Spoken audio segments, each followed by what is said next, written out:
L-aħħar tislima lill-eks President Jimmy Carter b'funerali statali fil-Katedral Nazzjonali ta' Washington. Wara l-funeral it-tabut tiegħu ittieħed fi Plains, Georgia, fejn iddifen f'ċerimonja privata. Carter miet fid-29 ta' Diċembru li għadda fl-età ta' 100 sena. Huwa serva bħala President Demokratiku tal-Istati Uniti bejn l-1977 u l-1981. F'ġurnata ta' luttu nazzjonali it-tabut ta' Carter qabel ittieħed għall-funeral kien fil-Capitol għall-qima tal-pubbliku. Il-5 presidenti Amerikani kienu fl-istess ringieri: il-President uxxenti Joe Biden, il-President elett Donald Trump u l-eks-Presidenti Barack Obama, George W. Bush u Bill Clinton.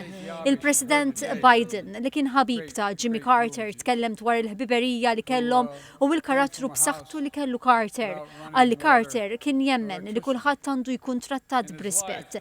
Stqar li jħoss in-nuqqas tal-ħabib tiegħu u ħeġġeġ biex wieħed jistudja l-qawwa tal-eżempju ta' Carter li nużaw tajjeb kull minuta tal-ħin tagħna fid-dinja, dik li fisser definizzjoni ta' ħajja tajba. Fost l-eloġji għal Carter kien hemm dak li kiteb il-predeċessur tiegħu Gerald Ford illi miet fl-2006. Ibnu Steve ara l-messaġġ li missieru kiteb qabel miet wara li Ford u Carter b'ċajta snin ilu kienu qablu li jagħmlu l-eloġju lil xulxin fil-funerali rispettivi tagħhom.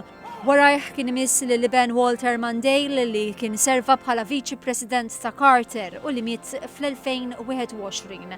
Li wkoll kiteb eloġju għal Carter qabel mewtu. Kiteb li hu Carter flimkien ħadmu fuq problemi reali u li ma kinux jaħlu ħin. Carter indifen ma' ġenb martu Rosalind li mietet fl-2023.